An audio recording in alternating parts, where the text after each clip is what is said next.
This episode of the MOC Squad was filmed in front of a live, members-only audience.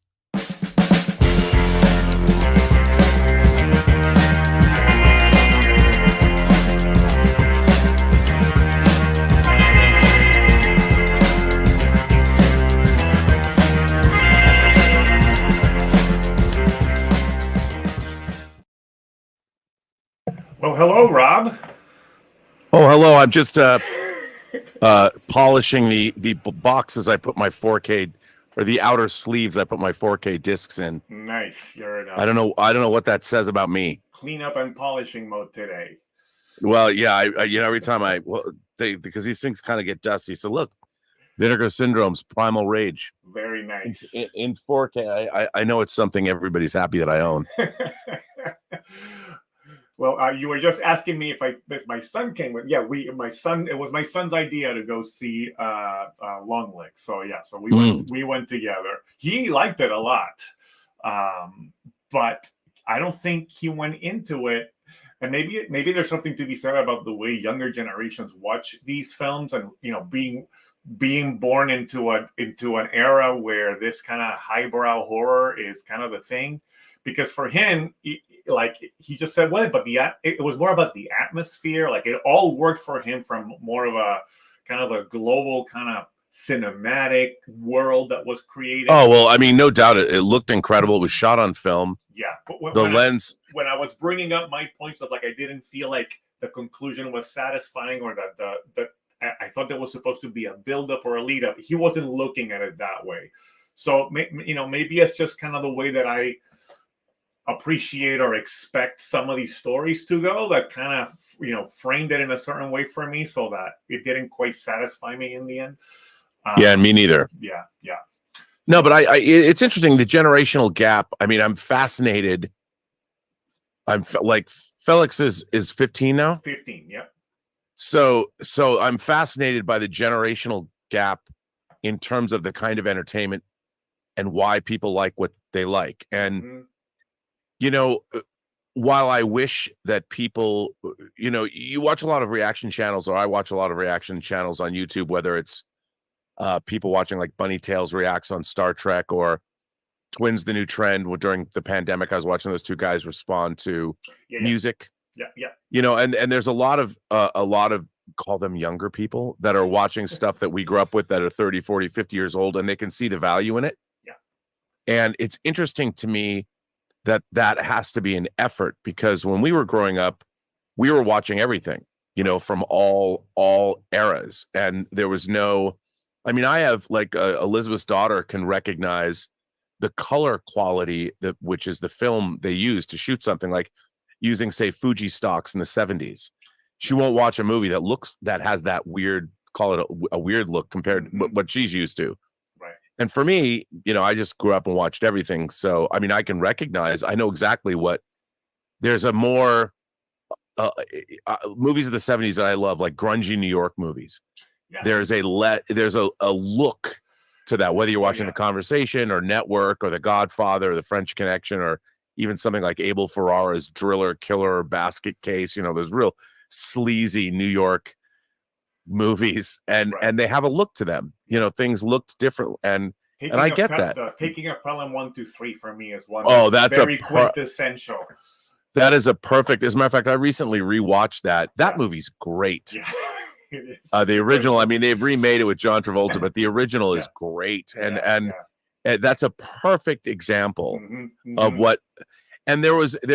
I talk about verisimilitude. Those were movies that didn't look like they were lit. Right.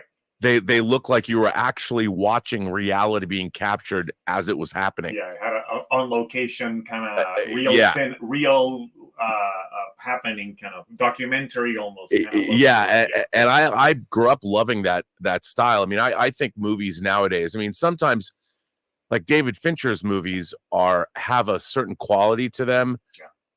They have a reality to them that is kind of their own, because there's not a lot of colored gels and things like that. Yeah. But you watch a movie like something like, I don't know, Swordfish, Dominic Senna's Swordfish, the John Travolta movie, where Halle Berry takes her top off. Yeah. which is fantastic. But that movie is so overlit that when you watch it, it's like, this doesn't, what planet does this take place on? Yeah. Or sometimes Michael Bay movies, like, as much as I like Pain and Gain, Yeah. I'm like, I understand this is supposed to be taking place in Florida, but there's not one shred of reality in it. It's That's right. And I think if you've grown up with that, yeah, then you know, and with the same is true of storytelling. Right. You know, the storytelling is different, a generational thing. And if you haven't seen all of these movies that, like, you know, Oz Perkins was talking about how Longlegs was inspired by Seven and Silence of the Lambs, and people are comparing it to those two movies. And I would say that those comparisons are absolutely the most superficial things in the world. Mm-hmm. Because Silence of the Lambs, okay, there is a serial killer, but there's a female FBI agent, and there's a female, and yeah, and those are superficial, the most obvious things. But what goes on, what happens in the movie itself, is nothing like Silence of the Lambs. Yeah. Because, you know, at the core of that movie was the relationship between Hannibal Lecter and Clarice Starling. Right.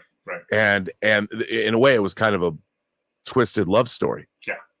Whereas you know, I compared Longlegs to the old movie Tourist Trap that Chuck Connor stars in. Yeah. Because, I mean, when you get down to it, it gets totally wacky and off the rails compared to, I mean, when I got to the end of the movie, I'm like, wait, what?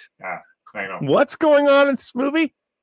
What? I know. Well, maybe our fellow members here have some answers for you, Rob. So welcome to the MOC Squad, the members-only chat. Sorry, it's been a few weeks. I think between my busy summer schedule and Rob's busy audio recording sessions and all of that great work with True Noir. It's been kind of a crazy summer, so we appreciate everybody. Thank God it's not a cruel summer. Yeah, but there's a lot more summer left to go. That's right. So yeah, for those of you who are going to be joining us here in the chat, remember we will kind of take you by the order in which I see people here on the queue.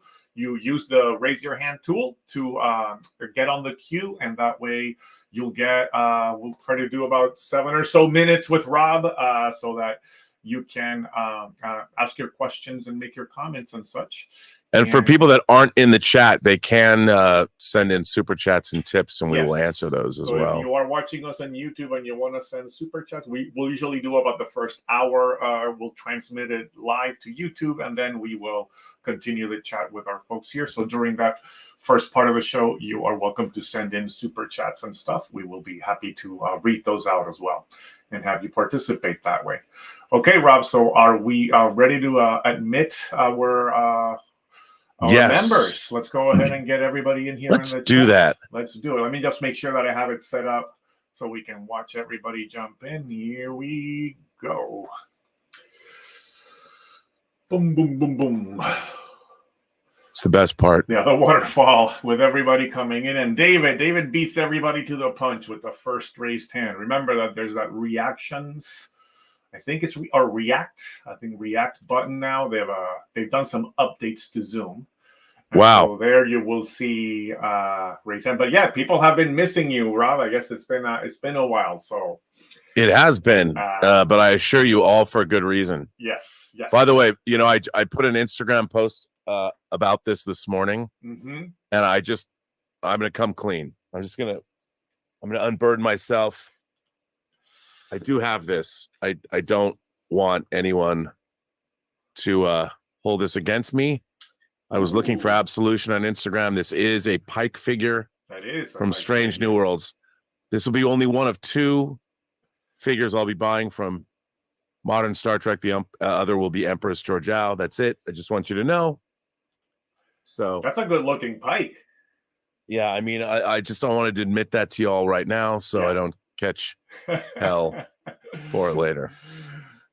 All right. Well, let's go ahead and get going here. Welcome, everyone. And it looks like David Gonzalez is going to be first. So, David, I'm going to go ahead and add you to the chat. Welcome. How you doing? What's going on, man? How are you? Good to see you. Good to see you. Good.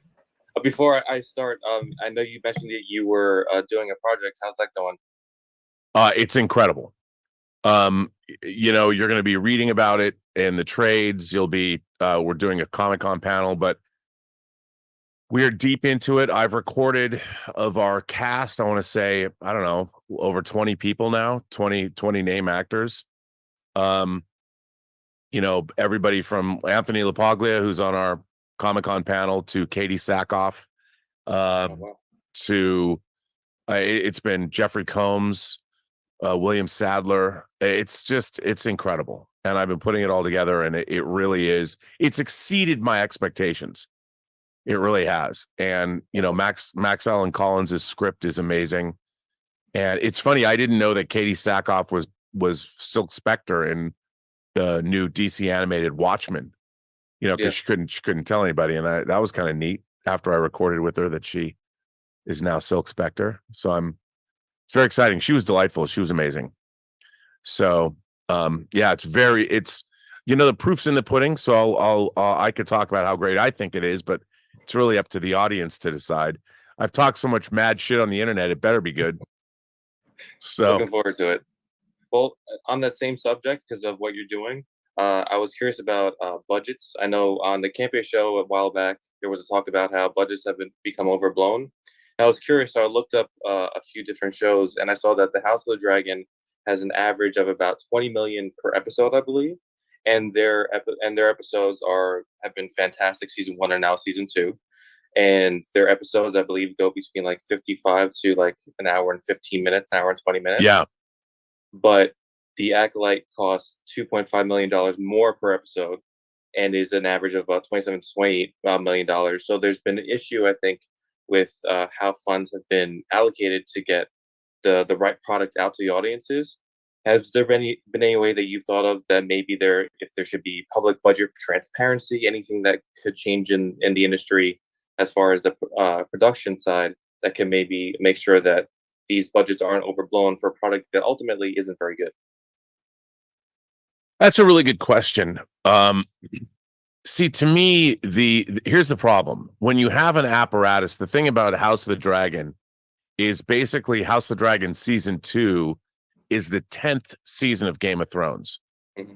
And that show, it shoots in multiple countries. It has a lot of visual effects. A lot of people work on that show. It's very labor intensive.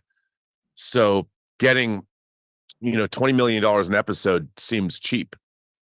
They started out, I think, at 10, and what you're getting, and the bang for your buck, I think it's absolutely reasonable. Every one of those episodes is like a mini movie unto itself. Mm-hmm. So I don't think anybody would say that there's a profligate spending problem there. When it comes to Star Wars, again, a lot of labor. The real difference in, I think, the shows is the behind the scenes staff. It's the showrunners, it's the writing, it's the producing. And I think that the people that make Game of Thrones, that team really knows what they're doing. And to be fair, they've had a decade and a half to perfect making that show. But I do think that shows can be cheaper. Mm-hmm. They can always be cheaper. And I think of Godzilla -1, its budget, and how great that movie was. But the labor costs. The thing about that is the labor costs in Japan are a lot less than they are in the United States. Mm-hmm. So, and they have for $100 million.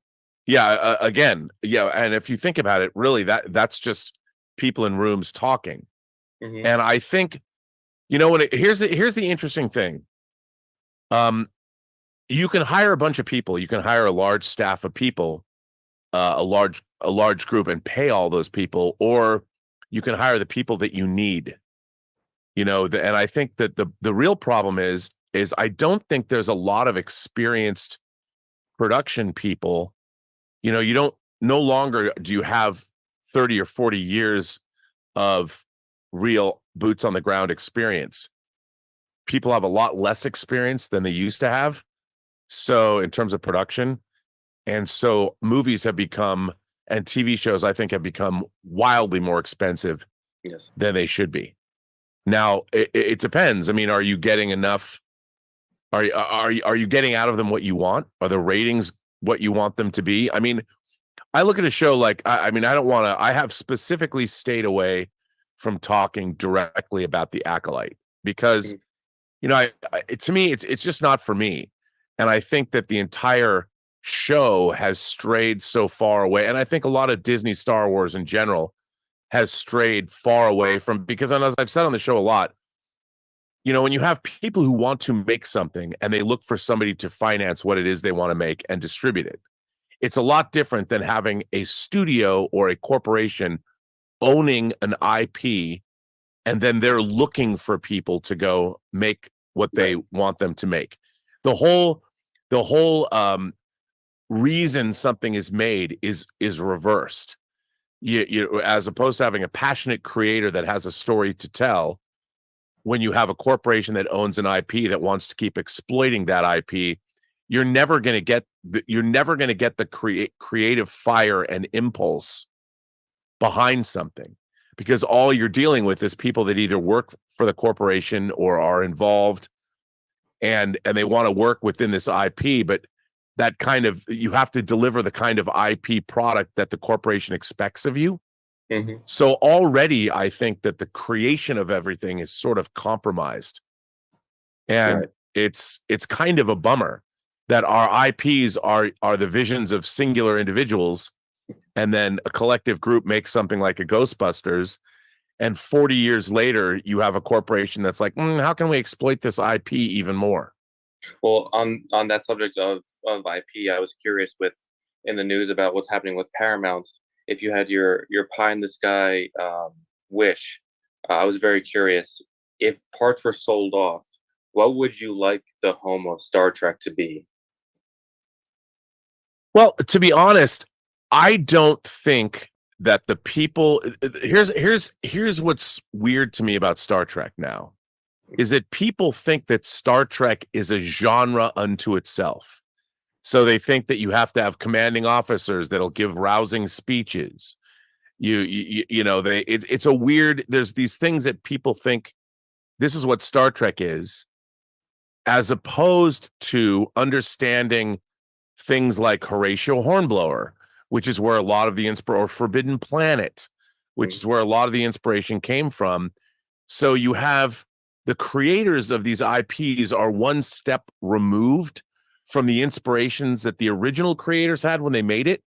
Like George Lucas looking back at Kurosawa, you know, or World War II movies. Right. The people that are working on Star Wars aren't going back and looking at Hidden Fortress and Seven Samurai and Throne of Blood and whatever Kurosawa movies, or they're not looking at the Dam Busters. They're now looking at what has already been done. They're looking only at the IP. And so a lot of these IPs are so far up their own asses because they're only about themselves. Right. And that's what is like a great story. It doesn't matter I don't care if it's horror, rom-com, drama, thriller, whatever. A great story has to exist outside of whatever genre that it's in. There has to be a more of a universal tale at its core. And in our IPs, it's like Star Trek is only about Star Trek. And they're almost just paying lip service to the allegorical nature of the stories that they're telling. Yeah. It's such a weird thing to me. And it's happened with all of our IPs. You know, they're going back and they're taking these stories that were created 40, 50, and 60 years ago by people and trying to update them through a modern lens. But that modern lens is not anchored to the original ideas that started the IP in the first place. Sometimes you get people like Ryan. I've talked a lot about Ryan Coogler and Creed, where he was a Rocky fan. You know, so he went back and he's like, how can I come up with a new take or a new story that fits within the Rocky universe? And his idea of creating Adonis Creed as a new character, I thought, worked within that. And, you know, the proof's in the pudding because they've made 3 Creed movies, probably making a 4th now. So whereas the like Star Trek and although I will say I kind of been enjoying Prodigy season 2, but I think ultimately this IP, chasing after IP. I mean, your original question, do I think Star Trek needs to be reinvented from scratch. I like I said once, go back and reinvent Star Trek from the beginning. Leave the original continuity alone and Battlestar Galactica it. Reconceptualize the whole idea of the Federation, reconceptualize the whole idea of humanity's future based on our technology today. And but it's, I think that the secret hideout era, the bad robot and secret hideout era of Star Trek has been ultimately incredibly damaging to the underlying IP itself. And I know a lot of people disagree with me. So I don't think, look, I think that Skydance and David Ellison want to make movies. I think they want to make movies and great television. I think that's all they've ever wanted. That's what David Ellison wanted when his dad loaned him $600 million to get into the business. And I think that he wants to keep Paramount as a vibrant content creation hub. And, you know, there are other things. It's unforgivable that Paramount 86 the entire history of MTV and Comedy Central off the internet. You know, the fact that the MTV archives are gone. I mean, that was, whether you like it or not, I mean, MTV was a huge part of pop culture since it debuted in 1981. And to all that information, all the MTV news and all the lens of culture through rock and roll and music, all of that was just gone, taken off the internet for a cost-cutting measure. That's not cool. David, thank you so much for those comments and getting us started today. We got King Tannic himself, Vizzy, coming up. Rob, I'm going to have to step away for a second, so I'll get this started, and I'll get you going here with Iz. So let me just go ahead and have Iz join you. What is up? How's it going, dude? How you doing, man? I'm doing all right. How are you doing? It's good to see you come back with another otaku experience. Yes, sir. I'm working on the notes for the next episode right now. Ooh, nice. I love those episodes. They seem to be getting a little bit more traction lately. Yeah, I think so. I've been trying to work on making the show better. You know, I've been taking advantage of the fact that it is pre-recorded to try to do some stuff that I couldn't do if it were live. And right. So I no, think, but they look good. Your production value is great. I want to see the show get more views. Yeah, I appreciate it. Me too. Crunchyroll, the big headline story this week is that Crunchyroll like completely ruined their website. They removed like all the community features, like the comments on each episode and stuff. There's like no community aspect anymore. Was that because they're tired of people trashing stuff, or what was the? I think so. As well, I think they got tired of people like review bombing things, and then also people harassing other people in the comments. But I get that, but at the same time, like that was the best part. It was like after the episode, you got to scroll down and see what everybody else thought about it, you know. But is what it is. I'll rant about it later. Yeah, but that's good. I mean, I mean, I was talking about that a little bit last night. I mean, I really do think that, look, in fan circles, even when I was a little kid, there was always screaming and yelling. You know, fans have always yelled at each other. That's not going to change. But I mean, I wish that the level of discourse was somewhat elevated. Yeah. Because this vilification of people is not good. I mean, there's an overall arc of the dehumanization of everybody, just because you have an opposing point of view, and I hate that. I'd much rather have people that have cogent arguments about why or why not that they like things, but the puerile, infantile way that a lot of people express it in fan circles is a disservice to fandom, but it's also a disservice to everybody else and to the people that are making those comments. I mean, look, by all means, have strong disagreements and be passionate, but don't resort to name calling and bad language and, you know. Yeah, there's a show going on right now called Senpai is an Otakonoko, and basically it's about a guy who cross dresses, and you know there are people in the I can only imagine. Yeah, I don't even have to say you guys can already probably figure out what they were talking about, and so I get it for that aspect, but to then like remove it on like every single show, and disable it, like you can't even comment on like articles anymore, like because Crunchyroll has a news bracket on their website, you can't even comment on those things. And so it just kind of hurts the overall community experience. But I don't know. It's an interesting predicament. Like, I don't know what I would do if I were them. Like, how do we limit this type of stuff? Maybe ban users if they are like harassing, but seems like, pull one weed up. What's the Batman saying? Like, you pull up one weed and like 10 more grow in its place or something. Yeah.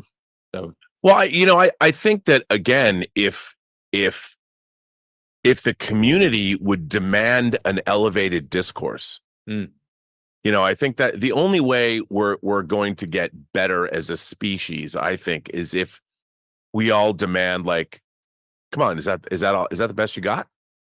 Don't you have anything more or insightful to say? This is it. And I don't know how you do that without coming off as condescending and making people go, fuck you, dick. I mean, it's a tough call. Yeah, I've had to like completely leave like the Acolyte discussions. I have my opinions. I'm not a huge fan of the show. There are moments in each episode where I'm like, oh, okay, that was kind of cool. But overall, I'm not a big fan. But it's just the overall just discourse from both sides. I'm like, oh my gosh, this is just so exhausting. Well, I open Twitter on Tuesdays and it's just like a minefield. The funny thing is, to me, like, what I'm fascinated by is, all right, Disney has spent $180 million on this show. They knew exactly what it was. They had Leslie Headland come in and pitch this idea of Frozen meets whatever it was she was talking about. And they moved forward with the show and spent a great deal of money on it. So when I look at the Acolyte now, I'm kind of pivoting. My analysis is no longer, and part of the reason I didn't want to talk about the show, personally, is one, I just didn't like it. But two, I'm more interested in, why did Disney decide, after canceling other Star Wars projects, why did they decide to tell this particular story as opposed to any other story about a Sith acolyte or whatever? What is it that they hope to convey to the overall Star Wars IP with this particular story that they're telling? The in-universe nature of it all. And obviously the High Republic has been something that from the very beginning was designed to be more inclusive. And I understand that idea. And I've always, I'm the first person that wants to hear from different kinds of people and tell me stories I haven't heard before. But it's a weird thing when you're talking about a universe set in a galaxy far, far away and a long time ago, that there's so much emphasis on bringing. I mean, it gets to the point where it's the choices they're making are obtrusively obvious and they get in the way. Yeah. Their desire to be inclusive gets in the way of the story they're telling, to the point of it's really frustrating to watch. Like, I don't believe this story that you're telling me. Yeah. I don't believe it. The interesting thing is, on paper, like, I'll be honest, if this might not be a super popular thing to say, but it's my opinion. If I were Lucasfilm and I heard like a 30-second pitch for the overall like idea of what's going on in this show, I'd be like, that's interesting. Like, Jedi's, making a huge mistake, kind of breaking their code, and then it causes this whole thing. But the thing is, it's come down to like execution. We have these witches, like Star Wars became a musical. Dude, the credits of this last episode, there was a song with lyrics. Like, I was like, this isn't Star Wars. Like, this is not what music from this should be. And if you're gonna do that, the music should sound like it came from the Star Wars universe. Like, even if you have Cy Snoodles belting out Lopty Neck, or you've got Max Rebo and the Rebo Band playing some space music, or Phil Grandan and the Modal Nodes in Mos Eisley playing. But when you make a pop song and it sounds like it's from Earth today, which it is, it's like, what is this? Like, what's going on here? And I mean, we've seen Star Wars opera in Revenge of the Sith. We've seen music within the Star Wars universe. So we've been to a club in Attack of the Clones where music was playing. So there's just a lot of weird choices that are being made that seem like flagrantly flying in the face of what's come before just to do that. And it's annoying. I think so. Well, thanks to King Tannic for joining us there today. Rob, we have our first super chat. So let me go ahead and ask. Now, there might be a little bit of a spoiler here. So it is a spoiler event. So just so you know. But it says, happy birthday, Rob. It's $5 from Secular Monk. 2 questions. Thoughts on the Rust Baldwin case being thrown out? And 2, how will theaters do the live part of Megalopolis? Thanks. Those are great questions. I mean, look, I read the whole article about here's what I think happened overall about the Rust case. People, they've thrown out the case. There was suppression of evidence. The judge was like, this is a horrible tragedy that should have never happened. And I think there's a lot of shenanigans, but once it happened, the tragedy then becomes everybody's jockeying for position. You have a big celebrity in Alec Baldwin who was responsible for the death of a person and the injuring of the director. And a lot of knives came out. And a lot of people saw this as an opportunity to do many different things. Everybody had very different agendas. When the real agenda should have been a person died and why did it happen? And where was that failure? And it turned into a circus. And unfortunately, at the end of the day, mistakes were made legally, procedurally, and really, there should never have been a live round on a movie set, ever. And the way a movie set works, whether you like it or not, an actor is not supposed to know anything about guns. That's why you have other people working on a set who do. That's why you have an armorer. And positions like that are even union positions. And so an actor takes it on faith. And I know that there's a lot of gun advocates out there that would say, well, an actor should know. They shouldn't know. Just like they shouldn't know how to do stunts. And if they participate in a stunt, you have a whole stunt team there and you have a lot of people and redundancies and backup to stop anybody from getting hurt. So, Alec Baldwin, this is not something he wanted to do. And it's a tragedy all the way around. But I do think that the legal system, a lot of people saw this as an opportunity rather than get the justice and solve the problem. And it turned into like everything else. Anytime you get a celebrity involved, it turns into a sideshow, circus, farce, legal case, when really it shouldn't have. And the result is, once you start forgetting what justice is supposed to be and what was supposed to happen, you wind up with this kind of an outcome. Now, in terms of Megalopolis, for those of you who don't know, Francis Ford Coppola's new movie, Megalopolis, has been picked up by Lionsgate, which makes sense because Lionsgate's been releasing all of their redone films on home video.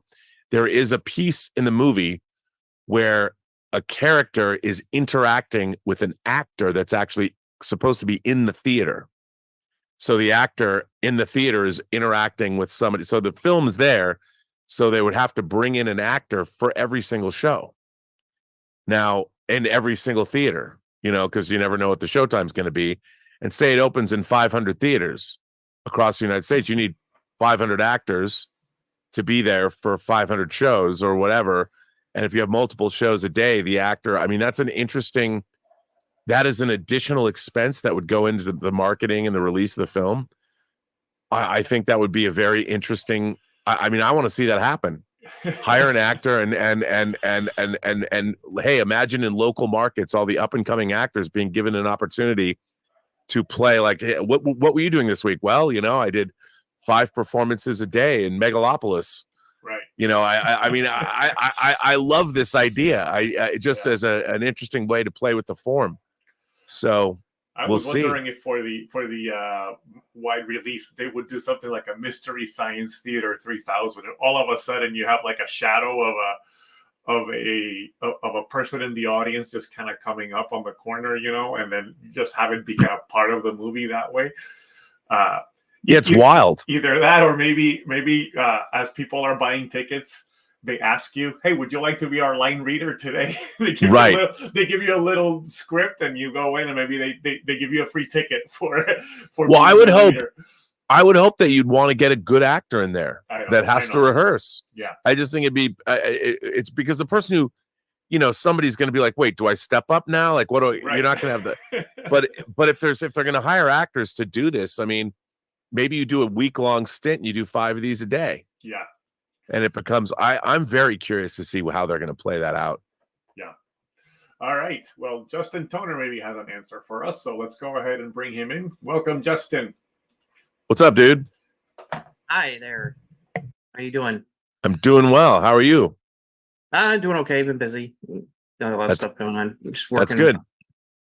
Yeah, excited for the audio drama. Looking forward to. It's really cool stuff. Yeah, it's really amazing. I mean, it's so funny because in just the variety of actors, it's like we're making a streaming series with the level and caliber of actors in it. Yeah. So, yeah, I mean, it's amazing. Cool. Yeah. Did you see the Godzilla store is releasing an exclusive? Oh, I know.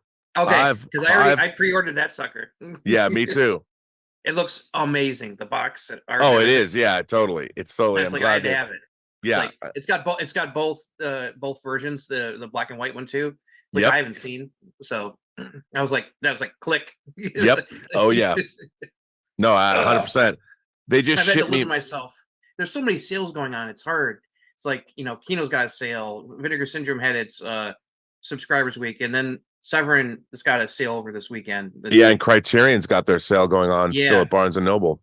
Yeah, I've had to limit myself. Last weekend I went there and I just had to limit myself to just 2 picks, but they're good ones. Got the 4K of Videodrome. That's a great. I love this movie. Yeah, it's great. The new Flash, baby.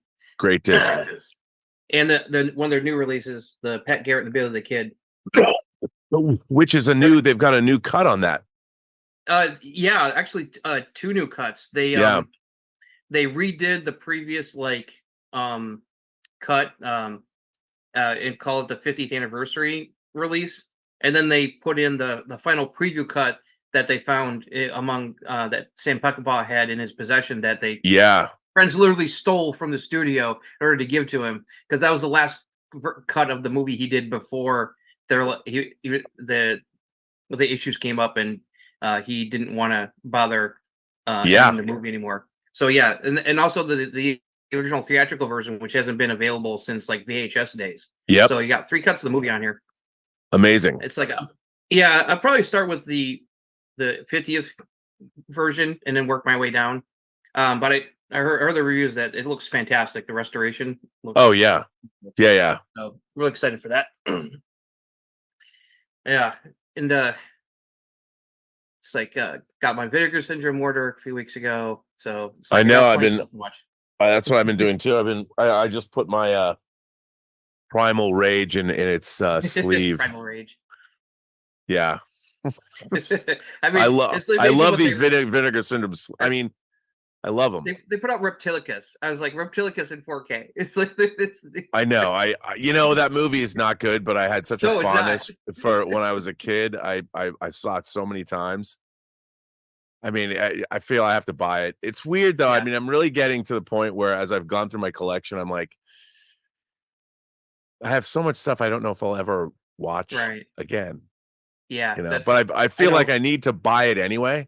Yeah. Because when I shuffle off this Mortal Coil, at least I know somebody will have these discs. Because when I heard about it, the Godzilla -1 4K through the Godzilla store, I was like, oh, I looked at the price, I was like, oh, no, gotta do it. That's a little. Who knows when it's gonna get a regular. Oh yeah. Plus it's a cool box. Why not have it? I know some people are like, well, it says that the special features don't have subtitles, just the movie. I'm like, I don't care. Yeah, I don't. What's interesting? Got the subtitles. That's all that matters to me. Is that? Yeah, I'm like, so what? You can still watch the special features. You might not know the dialogue, but you can kind of infer the meaning from what they're showing. Exactly. I mean, it's like what Toho made for the Academy Awards. That video they made showing the behind the scenes. You can still see how they did everything. Yeah. Exactly. It's so cool. Yeah, I can't wait. That's going to be out in September. I can't wait to get that. Yeah. I'm the precious. All right. Well, I will.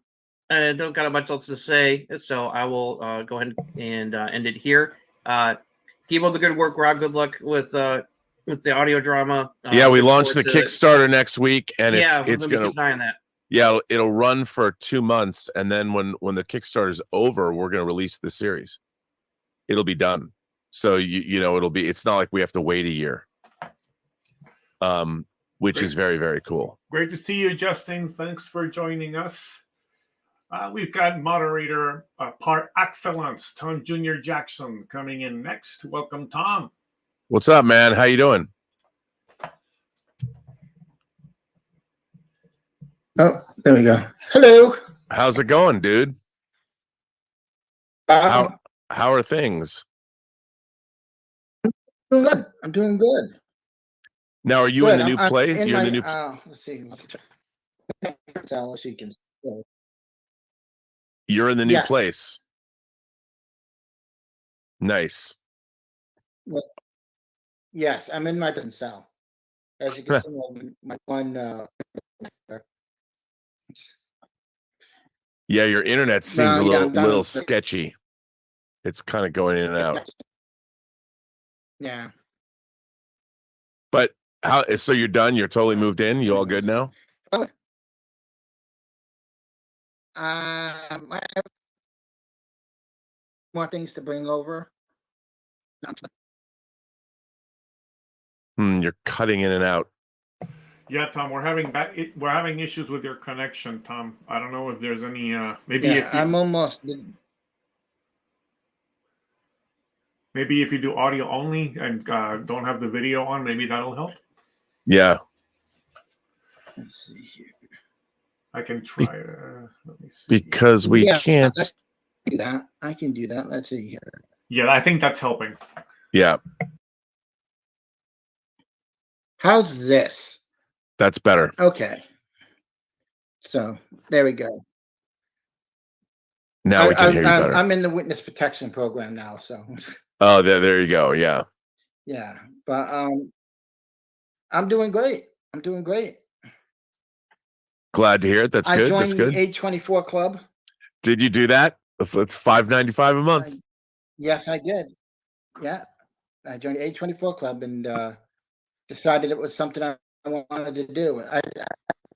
I was just reading that thing on theaters. That's a great little booklet on movie. Yeah, theaters. that's the thing. I really like that booklet that they send you. They're supposed to send another one out. So yeah, I'm excited. Yeah, by the end of the month. Yeah. I saw that they sent that email out. I don't know if they're going to do a special edition of Civil War, because there's the Amazon special edition of Civil War and the Steelbook, but I'm wondering if A24 is going to do an even bigger one, like the Stop Making Sense or the Pie special edition. So, because I do want that. I just didn't know. I'm going Friday to see Thelma and then Twisters. Oh, nice. Okay. I don't know, man. I gotta say, Thelma's really good. Yeah, it looks good. The thing about Twisters, I never liked the first Twister. I didn't think it was particularly good. And everyone, because the 4K just came out, was like, oh my God, this movie's so good. I'm like, what were you? You guys are little kids when you saw this. But it's fine. It's a fun movie. It is. It's like His Girl Friday, but with tornadoes. Yeah. And I've been watching the little behind the scenes videos on YouTube, and they were showing Bill Paxton having the best time playing around on all the sets that were like turned upside down and stuff. Oh yeah. Yeah. No, I mean, it clearly Jan de Bont was having a ball when he made that movie, and oh yeah. It was interesting because he shot all these great movies, and then he became a director and did Speed, Twisters, and then did he direct Speed too? I don't remember. And then he did The Haunting and kind of left directing. But yeah, I recently got the movie Target and The Package from Kino Lorber. Yeah, I have those. I love The Package. The Package, they're great movies. They are great movies. The Package is much maligned. I think he made that before he made The Fugitive, but it came out after or something like that. Yeah. But he made it before The Fugitive. Yeah. I like The Package a lot. Yeah, Kino Lorber, man. I don't know how they afford it, but we haven't done a Let's Get Physical Media like in 2 weeks. Kino Lorber must have sent me 40 discs in the last 2 weeks. As a matter of fact, they just sent me this. They sent me Brokeback Mountain in 4K, which I just got, yesterday? It's pretty cool. I don't know how they're doing it, but I'll take it. So, Tom, we may have lost Tom because he just came into the chat again. So I don't know, Tom, did we lose you? You got to yell at your internet provider, man. Well, he's in here twice, it looks like. So let me see. Is he? No, there we go. One Tom. We got two Toms going on here. Yeah. So let me remove Tom from there. Let me pause the timer. And let's see if we can add him again. I don't know which is which. Let me see. In a world where Tom Jr. Jackson. Tom, are you there? Oh, dude. Sorry, that's coming in even worse, Tom. Your other, whatever you were using earlier, works better than what you're using now. Yeah, man, that was bad. Okay, how this? Is this a little bit better? The audio, yeah, the audio is better. I think you just have to cut the video out for now. I'm sorry, guys. No worries. Hey, you moved into a new place. Yeah, I moved into a new place. I've been doing my show, which is good. Yeah, it's been going well. We're having a good time with it. That's good. Yeah. So I mean, I'm happy. I'm happy, and I can't wait because then it's after this week. It's Deadpool week. Comic-Con week for me. Yeah. Hey, maybe you can interest Kevin Feige in getting involved in your audio drama. We have to finish it first. I mean, I think that there'll be a lot of eyeballs on it. Well, hopefully it'll Max Allan Collins' script is great.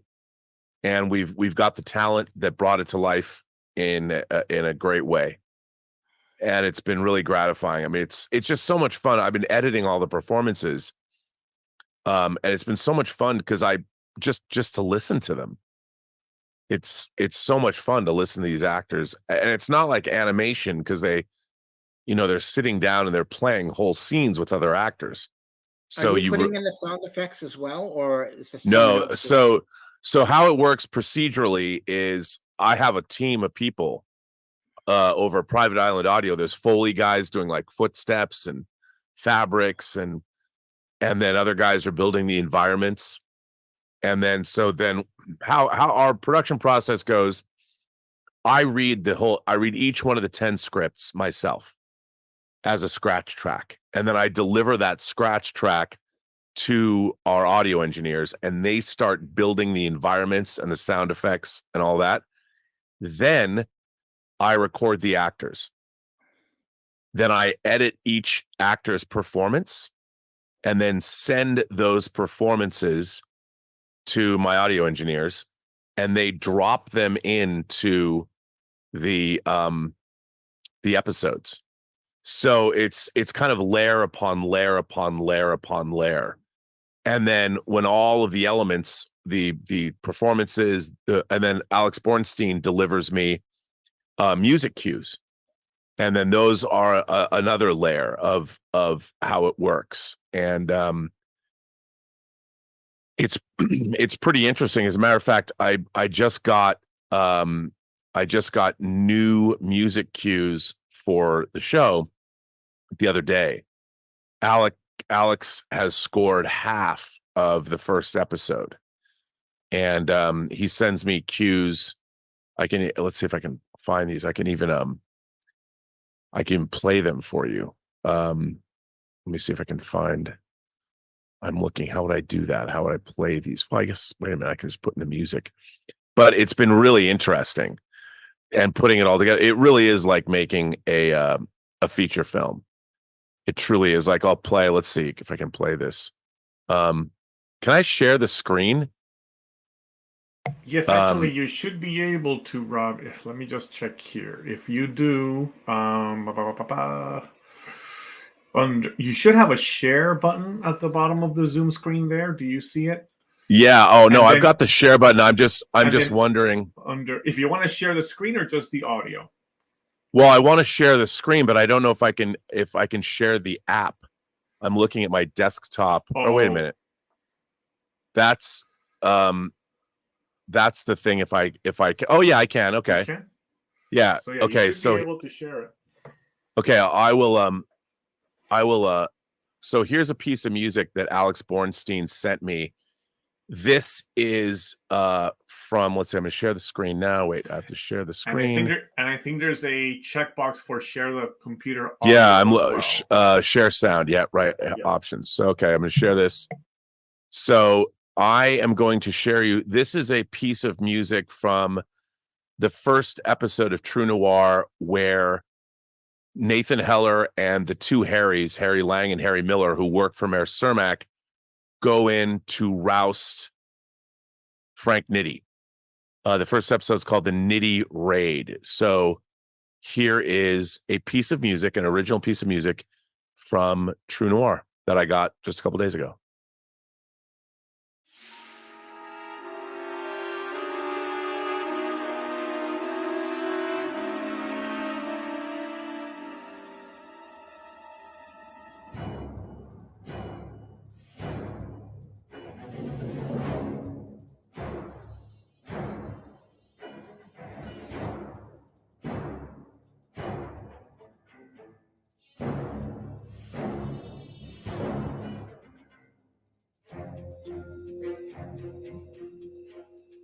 News in the San Gabriel Valley. Oops, sorry.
So,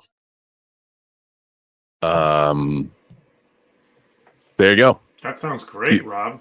I mean, so you can see from that piece, the level of quality that we're aspiring to in this. And I think that, you don't have a lot of audio dramas with that kind. What's really interesting about what Alex is doing, like he's bringing in real horn players and real musicians to play on the tracks, as opposed to everything being synthesized. So it's hard to explain to people until they hear it what they're going to get. Yeah. And you can see the level, and that's just one piece of music. There's probably going to be 2 or 3 hours of original music in the whole. I mean, we'll be using things over, but it's like 7 hours. Nice. The total thing is going to be, each episode's about 35 minutes long, 35 to 40 minutes. But you can see what we're aspiring to is very top notch. So you're the first people to hear that. That is a world exclusive, right members here. only exclusive, right? A members only exclusive. And by the way, we have a question in the super chats related to the project from David Gonzalez, $4.99. Thank you.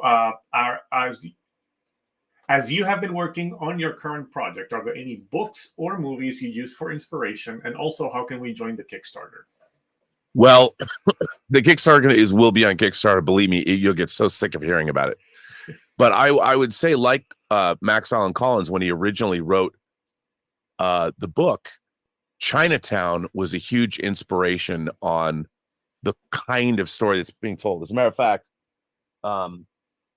this is Max sent me. Here's the first. This is a first edition from '83 of the book, and he was definitely inspired by. And by the way, he did sign this for me, and he wrote "Happy Birthday, Rob" in the book, even though it was not my birthday. So Chinatown really is, and Max will tell you, and it's kind of interesting that Chinatown came out. The 40th or the 50th anniversary of Chinatown came out on Blu-ray or 4K while we were doing this. Yeah. And like Chinatown's one of my favorite movies. So it definitely there's definitely a Chinatown quality to the whole overall story. And of course it's based on a true story. I mean, the mayor of Chicago, Anton Cermak, was indeed assassinated. Yeah.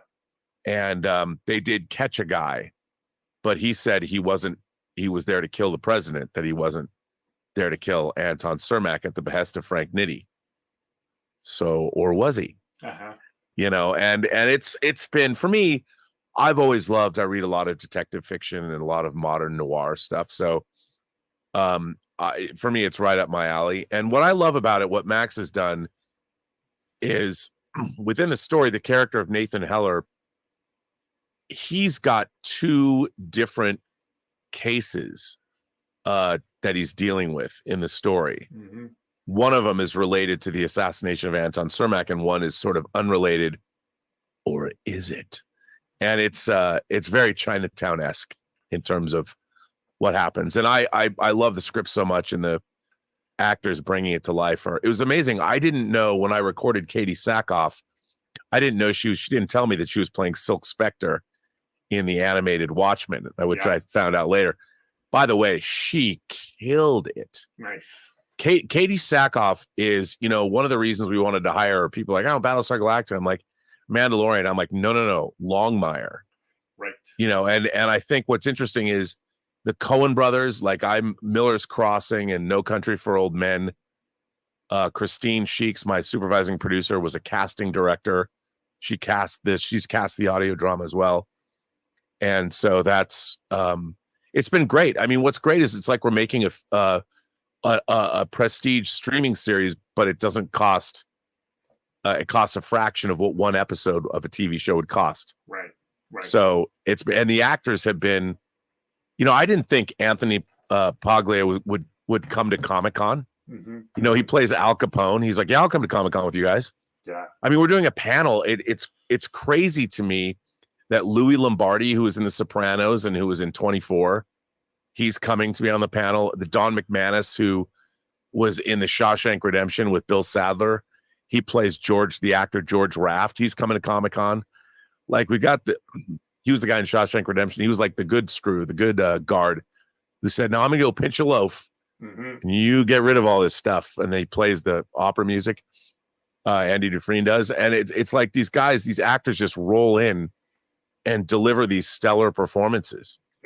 Yeah. Adam Arkin, who's directing, TV. He's a showrunner. He asked to be in this. Martin Sheen wanted to know if there's a part for him. Wow.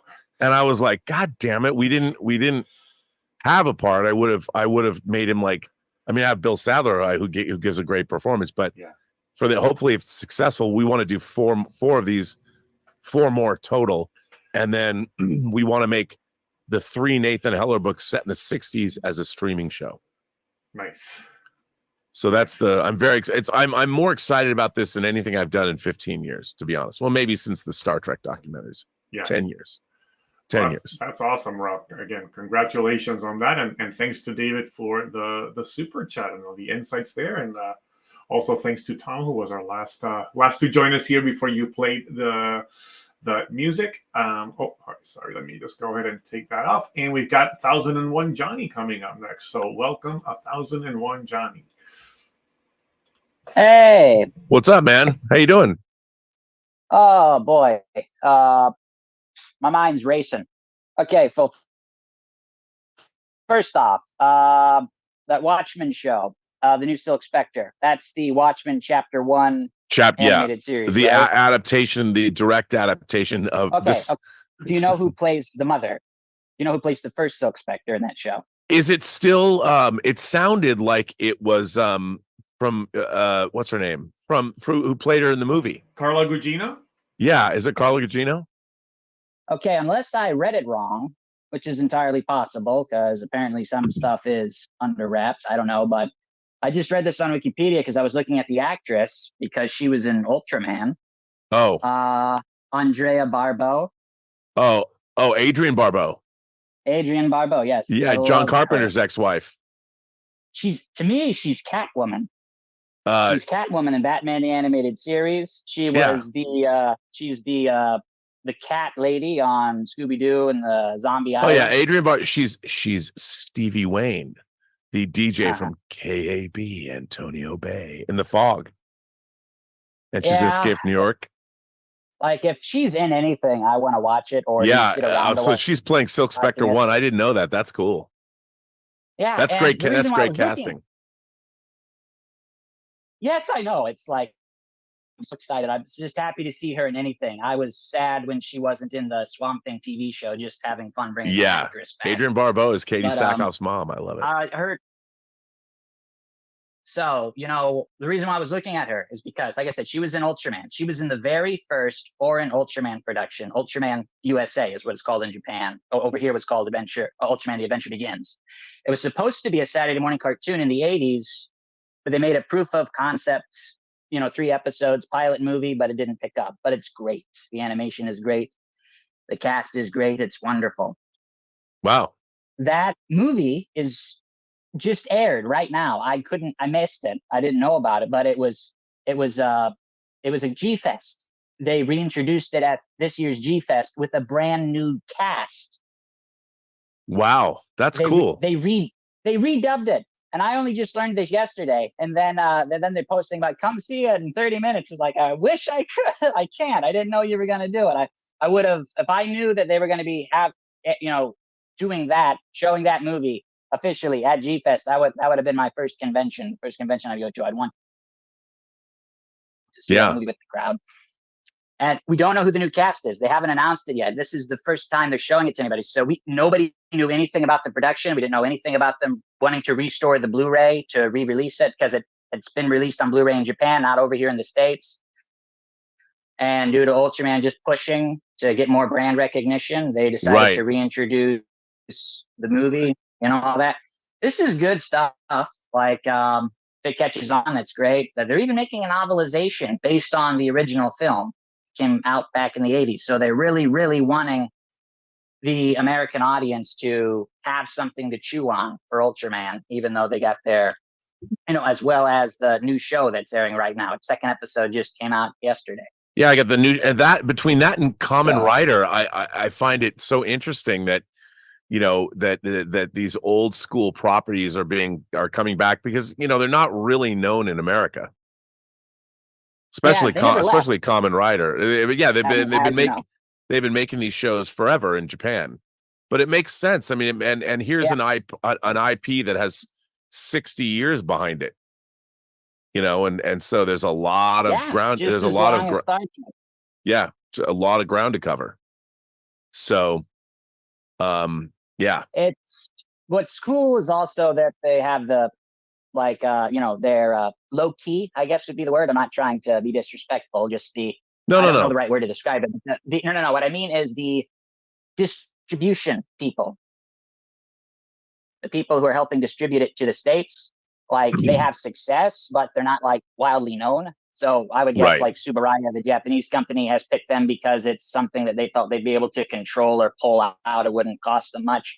But it seems like they ended up picking, I don't know if the word is lucked out or they did their research, but the guy behind it, he's advertising Ultraman. His name's Jeff Gomez. He just advertises Ultraman on his Twitter account. It's nothing but Ultraman, Ultraman, Ultraman. He talks about Ultraman. He retweets Ultraman articles. And he's the one at G-Fest hosting the movie. Oh, that's cool. Yeah, so he's like the CEO of Star Media Productions or something. Never really heard of them. They've done stuff. It's not been big, like Right. probably a more local area. Yeah, this is great. This is great. Good for Ultraman. And Tsuburaya pushing for it to be more in the States. Toei with Kamen Rider doesn't feel the need to do that. They have success in Japan and they're cool with that. Which, to be fair, they don't need to reach over the States. And Tsuburaya, arguably, you could say needs to, because they've lost so much money in court disputes over with the whole thing. You're aware of that court dispute they had with a Thai production company back in the 80s or something. Yeah. Yep. Yeah, crazy stuff. Like But I do love to see all these properties. I mean, as a fan of Japanese science fiction, I do like to see, a lot of this stuff kind of being rediscovered. Yeah, and modern companies making, whether it's So Toys doing bootleg stuff or Hot Toys making Kamen Rider figures. It's cool to see all this merch, and if you want to buy it, you can. Yeah. Let's see. Since I'm almost out of time, I want to try and be quick. I can't remember the guy's name, so I'm going to see if you can give me the name by anything. Who was the main director for Everybody Loves Raymond? And then he directed the last 2 Santa Claus movies with Tim Allen. Oh, I do not know. That's a good question. Okay. I can't remember the guy's name, but he used to be an actor. And one of the things that he acted in, he was the default hero in the American Ultraman cartoon that I was telling you about. Oh, really? He's got the best lines in it. He's the hot shot. It's 3 pilots that get merged with 3 Ultramen. So you got the commander, you got the level-headed woman, and then you got the hot shot. And he's got the best lines. Is it Michael Lembeck? Yes. I'm pretty sure. That the name sounds right. That's all I can say. Right. But the original dub, don't know how they're going to release it, if they're going to release it on the new Blu-ray, but it's on YouTube right now illegally. You can watch it and you can see the original performances. My favorite line from his is somebody's telling him, Ultraman just comes in and destroys the monsters. Think of all that we could have learned scientifically. He's like, hey, listen, lady, when a thing the size of a redwood picks up a building and throws it at you, don't stop to ask about the wife and kids. Right. It's the best. That's line. funny. Okay, I'm out of time. All right, man. Well, it was always good to see you. Good to see you, Johnny. Always a pleasure. And let me just go ahead and where did we go? Sorry, I lost Johnny here, so that I can move on to our next person. Let's remove. There we go. And do we have any? No super chats here. So, all right, Bob Littlepage is coming up next. Bob, you should be able to join us now. Welcome. Okay. What's up, man? I've got to rant a little bit about the Alec Baldwin thing. This is a BB gun, bought it in '84, but essentially on a set, nobody just hands you a gun. You're supposed to check it every time it's handed on somebody else. The armorer picks it up, checks it in front of the guy they're checking it, hands it off, and take it to the thing, and they'll actually hand it off, and the people who's getting it checks it, open the gate, checks it, make sure it's in. Then takes the person that going on, and they hand to the actor. Check it in front. Yep, yeah. Hands cold. Actor checks the gun. Okay, yeah. You trust nobody. Well, that was a real fucking gun. They say it's a prop. No, it's a real fucking gun on that set. That's why no round should have been within 5 miles of that set. I agree. And I'm trying to. I won't say who, but some actors who we all usually know and love. It's a prop gun. No, real gun, real bullets, and Galena Hutchins is still really dead. It's true. So yeah, I just no. And if there's any justice in this whole thing, then Baldwin's career should be over. No one should be able to trust him on a set ever again. Kevin Spacey should have a better chance of a comeback. But the thing is, that's not how sets work. You know, by the time a gun is handed to an actor, that's why there's multiple levels of people that make those. An actor is not expected to know about a firearm. But he's been on enough sets with guns. He should know about you don't just blindly accept the, because you don't, what happened? This dumb bitch just grabbed it off the cart. Here we go. And he just, okay, it was stupidity all because of the Brandon Lee thing on The Crow. That's why a lot of these rules, no, they're really in place before, but nothing. Really, I agree. Anyway, happier news. I sent you a picture of this on Twitter, but in preparation for the Batmobile I'm building, ta-da! Yeah, those are cool. Yeah, and are those 8-inch figures? These are 8-inch. These are 8-inch big. Yeah, so they're in scale with the Batmobile. And the website I sent you a link to, because they're the same guys, they make these things, so I was able to get to replace Robin's missing hand. Yeah. So I got that on order, along with a few, because that'd be a $10 minimum order. It's only $4.99. So, but yeah, that's going on the way. And the next thing for the Batmobile is like $100 for all the packs. Yeah, no, I know. Long damn time. 1/8 scale. The Mm-hmm. one. Have you seen the diecast 1/8 scale Lotus Esprit from Spy Who Loved Me? The submarine Spy Who Loved Me. I can imagine looking at the size of the Batmobile, but yeah. It's 1/8, man. Mm-hmm. I mean, I've got the 1/8 Aston Martin. Mm-hmm. I saw that. I'm like, The thing is, you can get so much cool stuff now. Yeah. Mm-hmm. Well, for my, I need one really nice thing in my life. Okay, I'm surrounded by crap. I want one really nice thing. Between Legos, between part kit, it's just I can't even. I really want that. Mm-hmm. I want Barad-dûr. I got to get that Lego Barad-dûr. I really want it. I don't know what I'm gonna do with it, but I don't know where it would go. But I want it. I just had my birthday yesterday, so Oh, happy birthday! The baby 6-0. Okay. Wow. Now I figure I'm gonna finally finish a model and then finally finish up this son bitch. Nice. Make it, there we are. How about that Tomy? How about the Tomy Discovery? The Tomy diecast refit. Oh my god. That they drop. They dropped that information this week. Yeah, the emphasis of no visible screw holes. Yeah, sure. I know. Well, I don't know. I think they learned their lesson. Yeah. I mean, I have the Tomy Enterprise. I've never opened it. I'm like, I almost thought about canceling it, but I'm like, no. It's about 20 pounds. Oh, it's right over there. It's huge. Mm-hmm. Yeah. It's huge. I've already got my own in the process here. It's gonna be a hell of a lot lighter. Yeah, I'm on an opening tear. Yeah. I'm just opening everything. I want to open everything and throw away all the boxes. Mm-hmm. If it's not built, why do I have it? Yeah. There's something else. I mean, I've got two of those 1/350th scale, the Katinga and the Kronos 1. Uh-huh.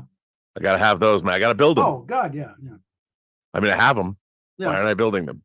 Yeah. Well, part of the make something resembling order out of my chaotic living room. That's time. It's all time. Okay. Batmobile go on top of the records, and that Batmobile's really nice. Oh yeah. If I didn't have the Jazz Inc. Batmobile, I would have bought that. But which I have to move. It's up there. I can't touch my Batmobile. It's too big. But that Batmobile's really. I just hate waiting for the parts. Yeah. I wish they'd just send if you could buy all of them at once, and then just put it together. Sit down and. But with the last build, though, it's like $100 just for the other half of the engine, and it's like, and then the next one I've already seen ahead of me. The next one, it's gonna be another $100 bill on that one. It's gonna be parts of the chassis. Oh yeah, no, it's gonna be all big. No, it takes you like 2 years to get all the parts. Yeah, I can deal with the installment plan. I got a few good years left yet. Yeah, I mean, especially if you build them as you go. Yeah, which I never do. Because I don't have time. Yeah, another thing is I've done the links all that. What I done with it, but I also got a second monitor. Thankfully, it works. Yeah, that's good. The second monitor. Yeah, because I don't even know which one it is.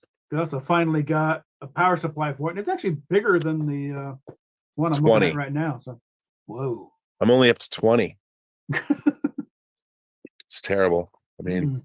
but at least Fan Home, you know, I bought that Enterprise D. I'd bought like, Yeah. I'd spent over the course of like Mhm. a year and a half, and then they Mhm. stopped it, and then Fan Home brought Oh, it back. God, yeah. Yeah. There's a lot of people that, what am I going to do with this thing now? That's how I felt.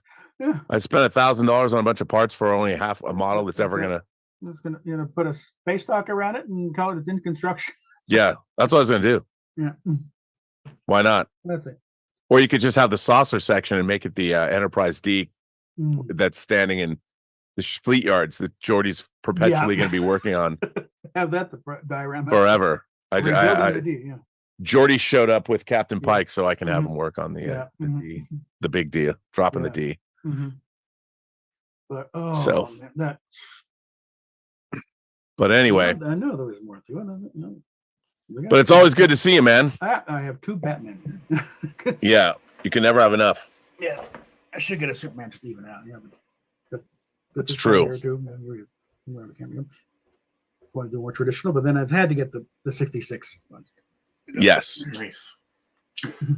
All right. Good to see you, Bob. Good to Take see you, man. care. Always a Alright. pleasure. We'll see you next time. And just And let's see, we've got Pedro Ferreira, I think all the way from the UK, joining us here. Welcome, Pedro. You should be able to join us now. What's going on, dude? Hi, you're right. You Jedi apologist, you. My Jedi. Oh, right. Because yeah.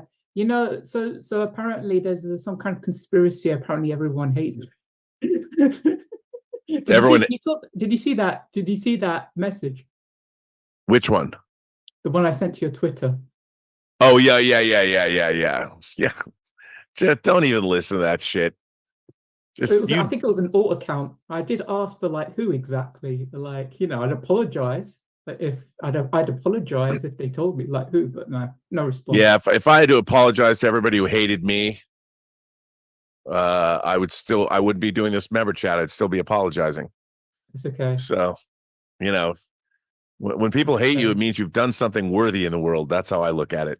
Probably, yeah. I mean, I haven't been on these chats because I haven't been well. I haven't been well since March, and I've been I don't wish what I have on any, like, even my worst enemy. So Oh, I'm sorry to hear that.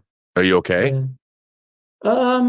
I'm sort of kind of okay-ish, but you know, stuff like having gut issues and having mental health issues at the same time is not great. And I've had mental health issues for since 2010, and you know, I haven't received the proper help to kind of get over those problems, and so yeah, it's just it's been pretty bad for me. So yeah.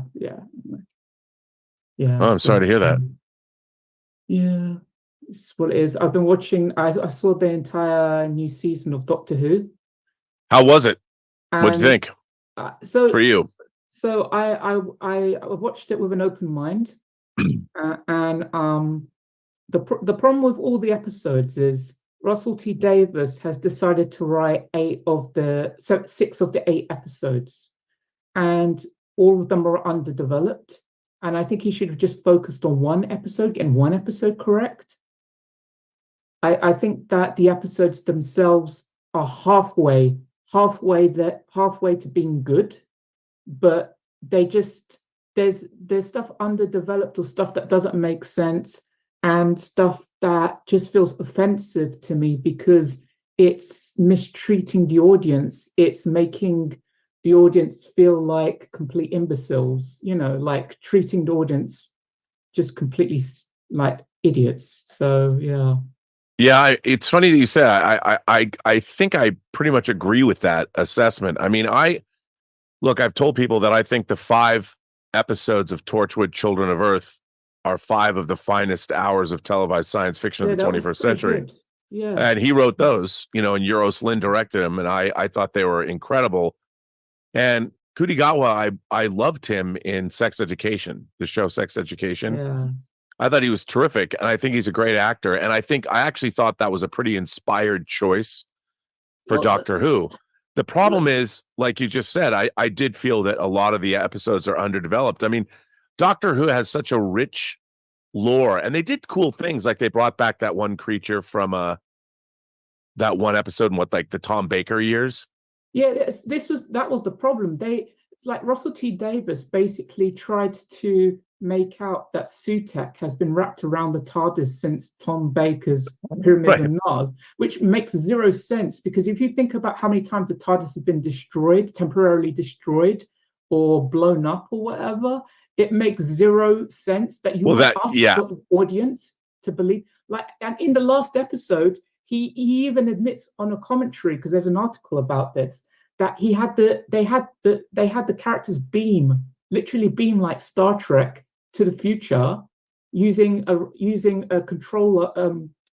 They had one of his minions press a lever which teleported them. And Russell T Davies even says on the commentary, so what's the point of the TARDIS? If you can just teleport people through time, what's the point of the TARDIS? Yes. And I think that-that's kind of a significant problem with a lot of people are just like, fuck it, I'll do what I want. Yeah, I took like issue with something like Dot and Bubble. Like the whole episode was like, did you see that episode, Dot and Bubble? Yeah. So there was supposed to be all this racism. I didn't see any, like, there was intended racism, but unless you really, really look for it, it doesn't make any sense. It feels tacked on at the end. The ideas that are presented about the Zoomer generation being addicted to social media, that makes sense. That comes through perfectly. But the idea that she has all her friends are white, that means she's racist. I'm sorry to break it to you, but this isn't a hot take what I'm about to say, but a lot of white people just have white friends, and a lot of black people have just black friends. You can accuse them of not having enough diversity in their friends, but you can't call them racist. No, it depends where you also grow up. I mean, the demographics in this country are like 13 to 14% of America is black.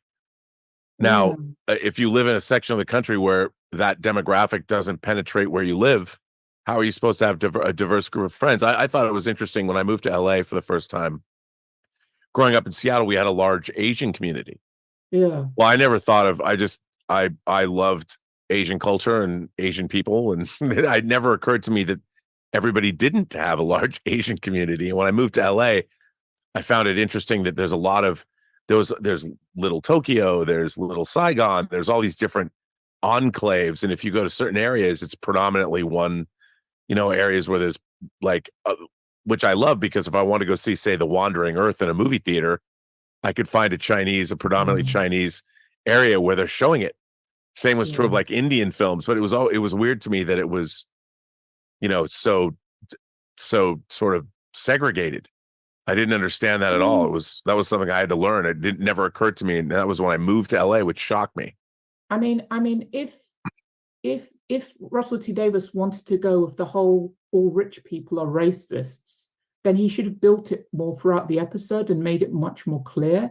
But the way he did it, it just feels tactile, and it's a shame, because the end scene where the doctor, Ncuti Gatwa, cries and gets upset and everything, it's a fantastic scene. It's heartbreaking to watch because it's so good, but there's no build up to that. There's no, they're dealing with elitism, but they're not. It just feels so underdeveloped. Like even in the Beatles episode, they totally shot themselves in the foot, because the guy who plays they have John Lennon and Paul McCartney save the day.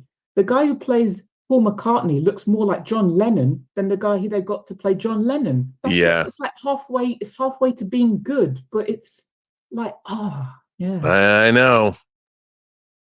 And then, of course, and then the other thing that annoys me is that Ncuti Gatwa's flamboyant personality means that he doesn't wear the same clothes in each episode. He wears something new and different, and it feels like an excuse to dress up. So he becomes more like it's more like it feels like more like Ncuti Gatwa than the Doctor. Yeah, I know. I agree with you, and I think that, you know, in one hand, I think the impulse to do those kinds of things is a good one, but is it good for Doctor Who? And that's the question. But it's always good to see you, man. Good to see you, and hang in there. And if you want to take me to task for Return of the Jedi, you can do so anytime you want. You'd be wrong, but you can do so anytime you want. Dr. Sleep became a member, so we're gonna just wanted to thank Dr. Sleep for joining the membership here. Maybe you are able to join us in our members chat today. If Dr. Sleep became a member, does he know Rebecca Ferguson as Rose the Hat? Because I'd really like to meet her. Yeah, I know. I'd like to meet, I mean, not just Rebecca Ferguson, but I'd like to meet Rose the Hat. Yeah, Rose the Hat. I think she could be turned. Yeah. I think we could have something. I think she could help me out. We have Major Chai Chai coming up next. I have to step away for a few minutes, so I'll get this going, and I'll be right back, okay? So, Major Chai Chai, you should be able to join us now. So you're going to be at San Diego, huh? Yes, I am. So do you need a pass? Yeah. Okay. Otherwise, I was going to use a certain set of skills that I was trained in that's not quite. No, I can help you out with that. Okay. I can help you out with that. When are you coming to San Diego? So I fly into Ontario Wednesday night, and my good friend that lives in Wildomar and I will head down Thursday, and we'll be there 2 nights, and then head. What time do you fly into Ontario? Like late, like 9 p.m., something like that. Because, you know, that's only like 20 minutes from my house. Oh, wow. We should all go get a drink. Okay. Oh, but it's Wednesday night. You're coming Wednesday night. Wednesday, you're going to be at the meetup. I'll be at Comic-Con because Nerdrotic has that big meetup. All the YouTubers. It's going to be a blast. This year's Comic-Con, some of my favorite things, like the Wired Cafe, I don't think is there this year, but Wired used to put on this cafe where if you could get in, it was like the hot ticket. Free booze, free food all day long. It was the coolest place to be. But because I'm doing more panels this year, I'm supposed to do 3 panels on Thursday, but I can't do the first panel because I'm doing press for True Noir. But I'm doing the Star Trek panel at 4:00 on Thursday, and then our True Noir panels at 5:30, and then we're going to have a meetup, a Post Geek Singularity meetup, probably at the Hilton Bayfront bar outside. Okay. So have you ever been to Comic-Con? Comic-Con, no. I actually, about 6 years ago, I happened to be in San Diego during Comic-Con. I actually stayed in that Marriott, and I had to check out like Thursday morning, go to La Jolla, and then check back in Sunday night.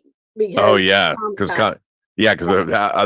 Marriott's my home base, but it's gotten so expensive that it's just ridiculous. Yeah, I lucked out. I was able to find a hotel room with Marriott, and they took my points. So I was able to use my points to book a hotel. And I was like, okay, I'm not going to press my luck and try for 3 nights. I'm going to take what I got and go home.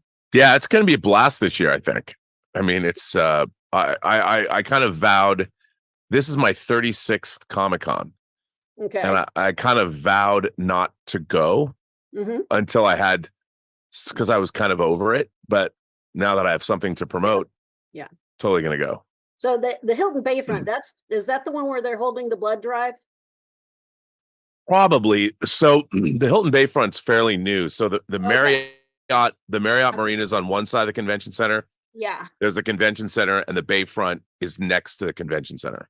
Okay. So that's where they're doing like all the press in the green room. Like I start doing press with my cast at 2:00 on Thursday, and then I'll be on the 4:00 panel and then our 5:30 panel. Okay. And I think, I mean, the Bayfront has a pretty cool bar, an outside bar. Yeah. And I'll check and see, because that's where I want to do the meetup. I don't know if we're going to do it there, but anybody who wants to show up, Post Geek Singularity members can show up. Okay. So, and then Gary's meetup is Wednesday night, which that's going to be bananas. Yeah, I was like, oh darn, I'm flying in that night. So but I had already booked my plane ticket at that point. So, but yeah, I'm looking forward to it, and I'll send you my details in an email. Yeah. And whatnot. But I also wanted to let you know, I completed the Ennui trilogy. Oh, really? Yes, I did.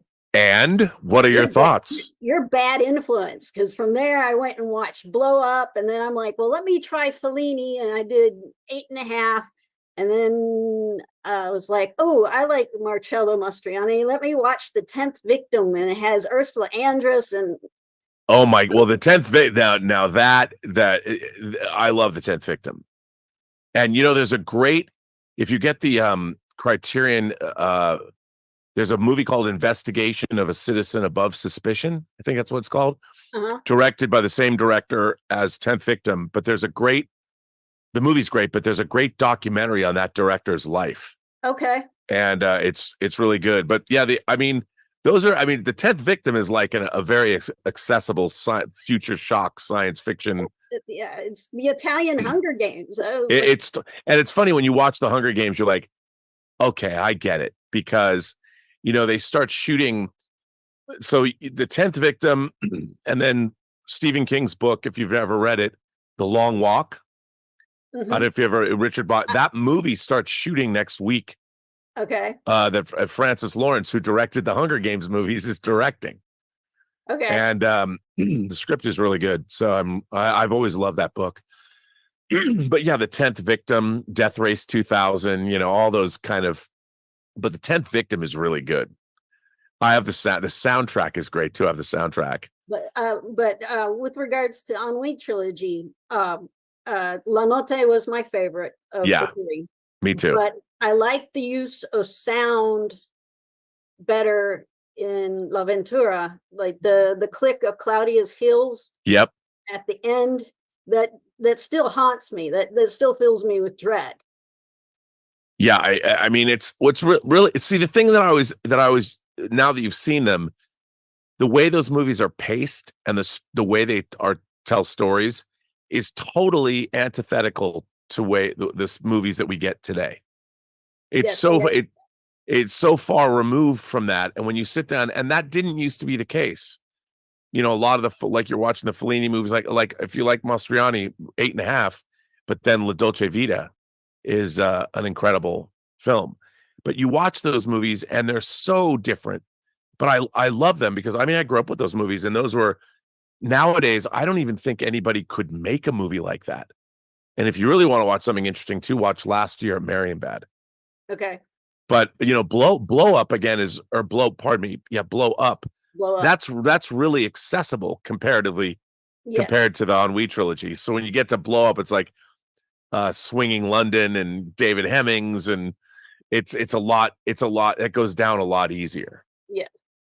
But the Ennui trilogy, I because I love those movies, but they're difficult. It's a difficult. You have to train your mind.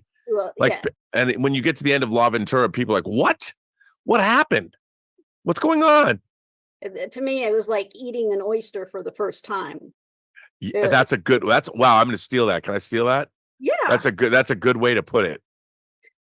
That's a good way to put it. Eating an oyster for the first time. You just don't know what's going on, and then you go, I kind of like this, and right. You've eaten 24 oysters. Yes, and you're or watched 24 movies. Yes. But I mean, a lot of that you're on that's a good path. I love that you watched The 10th Victim, because to me, The 10th Victim is a great science fiction movie based on a science fiction novel that was adapted by Italians and French, and the humor and satire was awesome. Oh, it's and it's very modern. Plus, everybody's beautiful. Mastroianni and Ursula Andress, come on. Can't go wrong. Marcello Mastroianni, man, that guy, one of the great. There's nobody like him anymore. One of the true greats. One of my favorite movie stars in the world. The best. But I'm glad you watched them. And yeah, email me and I'll get you sorted for Comic-Con. I'll have to put your real name down though. I can't put Major Chai Chai. Major Chai Chai. Here's your pass, That Major would be Chai Chai. hysterical. Thank you for joining us, Major. Yeah. Sorry I had to step away for a few minutes there, Rob. No. By the way, speaking of Italian movies, did you hear that they're planning a remake of Fistful of Dollars? Dude, yes. What's wrong with people? I mean, I guess technically it's Yojimbo, right? And it's already been remade. I remember there was like a mobster version with Bruce Willis done a few years back. Yep. Yeah. Right. Here's the thing. Those movies are as much about Clint Eastwood and Sergio Leone as they are about the story that's being told. Sure. And you could remake it, and you might even make it well. It might even be good. But why? Yeah. Like, why would you want to why would you want to be a filmmaker? Yeah. That's going to remake A Fistful of Dollars? I know you're only going to be setting yourself up for comparison, right? There's some things you'll never make a movie as cool as that. I think the person behind it is the person behind the Ripley series on Netflix, which I haven't had a chance to see. So I didn't realize that. One thing that I heard from some folks saying, okay, I mean, supposedly that series is very good. But even the Ripley, it is good. But the talented Mr. Ripley, Anthony Minghella is the talented Mr. Ripley, which is it's a new adaptation of that. I'm like, it's so weird to watch that because I thought I thought it was good. Yeah. It's like the Presumed Innocent series on Apple. Yeah. Like I loved, I used to joke on this channel, well, if they adapted these books today, they would be 10-episode streaming shows. And that's exactly what's happened. Yeah. And the question is, David Kelly did Presumed Innocent. I haven't finished it. I don't know if it's all out yet. Maybe it is. I just am like, it's good. Mm-hmm. But I know it's a different experience. It's a different time, but the movie Presumed Innocent, Brian Dennehy and Raul Julia and Greta Scacchi and it's like Bonnie Bedelia. Why tell this story again? I mean, I guess it's fine. It's a different adaptation. I couldn't get past Jake Gyllenhaal. Fine performance. Yeah. But Rusty Stabbich to me is Harrison Ford. Yeah. I hear you. John Williams score. What are you gonna do? Yeah. Well, it's very much of that era too, right? I mean, that was the era of those novels would come out. It was kind of the Grisham era. It kind of all tied to that period. So, all right. Well, Stubble McShave is coming up next. Let's go ahead and bring. What's up, dude? Welcome, Stubble. Hi. Hi. How are you doing? I had to build a new shelf to put all your Jim Butcher books on them. Oh, the Dresden Files. I had to put them in order and put them on. They now have a new bookcase over there. When I finally do my little Robservatory tour, you will see that. I just finished the 7th books in the series. There you go. Reread. That's nice. My second favorite in the series. Oh, all right. Yeah. I'll keep that in mind. I'm embarrassed to admit that I just finished the Michael Crichton, James Patterson novel Eruption. I don't know what that says about me, but I don't know what kind of book it is. Well, Michael Crichton he died years ago, but he'd written his notes about Mauna Loa, the big island of Hawaii, the big volcano erupting. But then, of course, there's the U.S. military has kept a stash of this ultimate biological weapon that destroys all plant life that is being threatened by the eruption. Yeah. I will tell you one thing that happens in this one, and it's a bit of a spoiler, so if you don't want to hear, you can, No, you can tell me. Yeah. Okay, so there are like necromancers that he's trying to stop. And to do that, he must use necromancy, but that's forbidden to use on humans. So instead, and they set up the premise that the older something is, the more powerful it is when you raise it. Okay. And just do a Google search on Chicago and Sioux, if you do that. Okay. But right now, if you have. Oh, you want me to do it right now? Yeah. Chicago like Sioux Indians. Like Sioux the name. Oh, SUE. Yeah. Chicago. Oh, Chicago Sioux. Oh. Wow. Okay. Yes. So wow. He raises that. Wow. Like a zombie version of that. That's probably not a good thing to have done. No, that's pretty cool. That is pretty cool. Yeah. So anyway, I like that. Yeah. Chicago Sioux.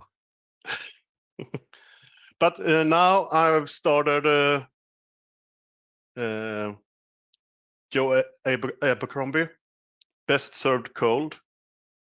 It's I like that. Yeah, it's a fancy world. It's a revenge story. Cool. And you mentioned Rebecca Ferguson earlier. Yes. She's going to star in the film. Oh, and she's Swedish. Yeah, and Tim Miller is directing. Oh, I love it. He hasn't directed anything since Terminator: Dark Fate. I'm glad. I've met him. He's a really nice guy. Yeah. So Joe Abercrombie, he's like a grim, dark sense of humor. I love it. I think it was The Guardian that had the quote about he's delightfully twisted and evil in his writing. So. Oh, it's bring it on. I'll have to read that. You know, my brother got me these T. Jefferson Parker books. There's 6 of them. These are pretty amazing, and they're pretty great. I mean, I've only read the first one, but you recommended it to me. Yeah, and they're really good. Yeah, you think they're crime thrillers, but I think that they're also there's a dark fantasy element to them. Yeah. So. Anyway, I was thinking about The Hobbit, the movie. Not the Hobbit animated movie or the 3. I thought Gollum, the upcoming movie. Oh yeah, the Hunt for Gollum. Yeah, I was just, I have questions. Like, what's the tone going to be?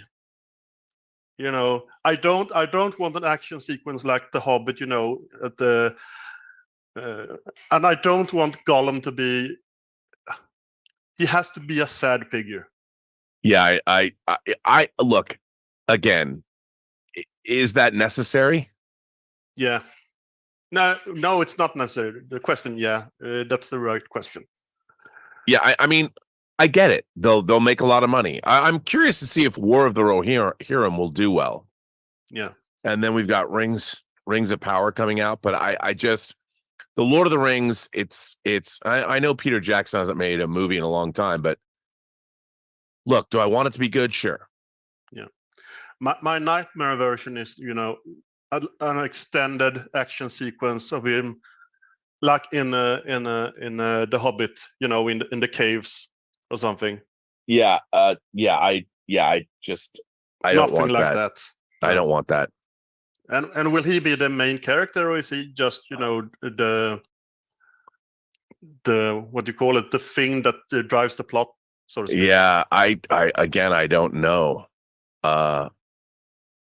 I don't know. Yeah.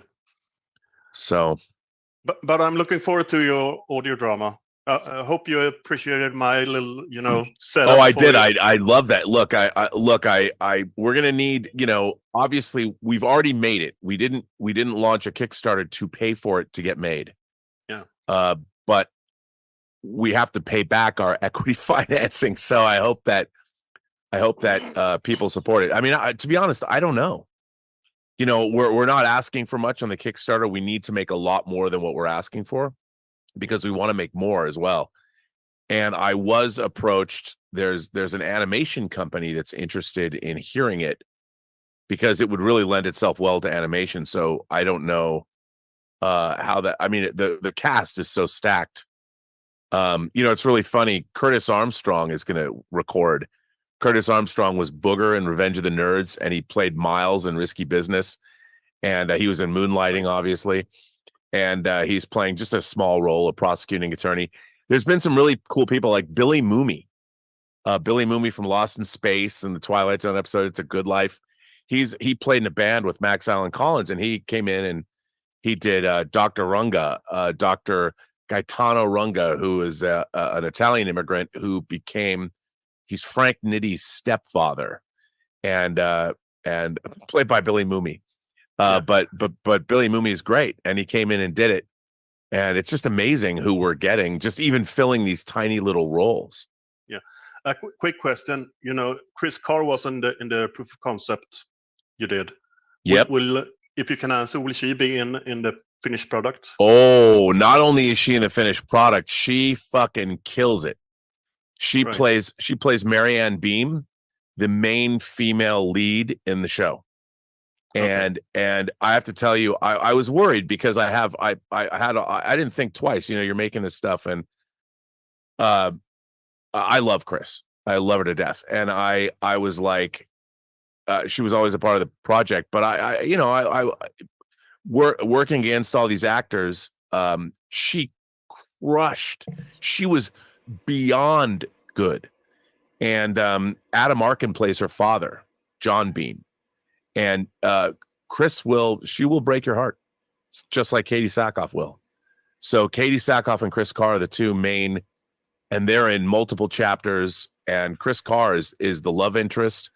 And to be honest, she's one of the two clients that hires Nathan Heller in the story.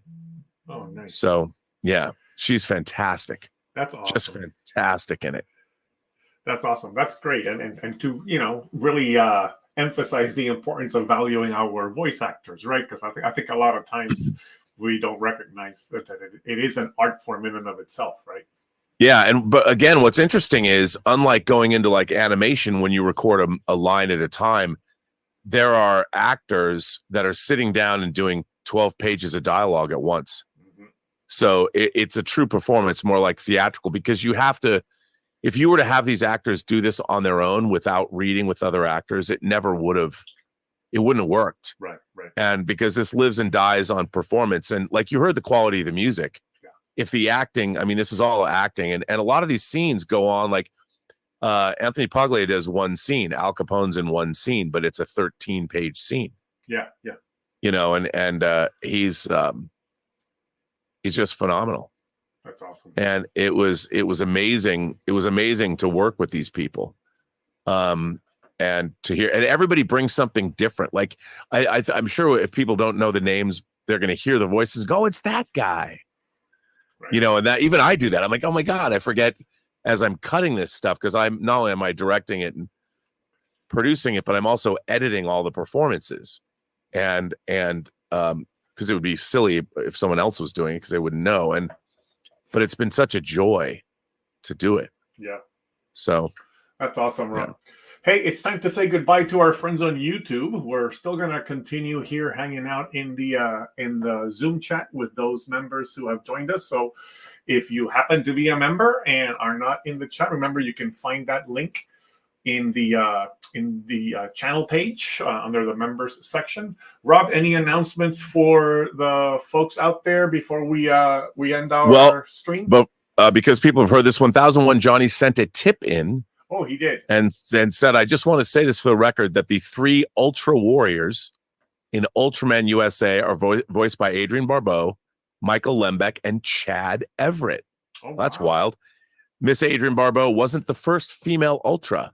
She was the 3rd, but she is the first to be called an Ultra Woman. Nice. So there you go. Thanks for that support, 1001 Johnny. But that's all very interesting too. Chad Everett. Wow. Yeah. Chad Everett was an Ultraman. Wow. Or Ultra Warrior. That's I didn't know that. All right. Well, Rob, any announcements coming of anything coming up? Just the Kickstarter. Look for that. I'll try and do more shows. Dieter and I are back tomorrow. Okay. I'll be doing shows as much as I can up through Comic-Con. Of course, please come to Comic-Con. I'll be doing panels on Thursday, Saturday, and Sunday. And we're gonna have a Post Geek Singularity meetup, and you don't even have to have a pass to get into Comic-Con to come to the meetup, because we're doing it at a bar. And it'll be loads of fun. So, yeah, that'll be great. But if you like the audio drama, and I think you will, please support it. We need everybody's support. Tell everybody. And there might even be a story about it in the trades next week. I hope. That would be fun. Fingers crossed. Fingers crossed. Can't wait to support it and get it out there. So, all right, everybody. Again, if you are in the chat, we'll continue the chat with our members here. The rest of you out there in YouTube, thank you for joining us for this part of the show, and we will see you next time.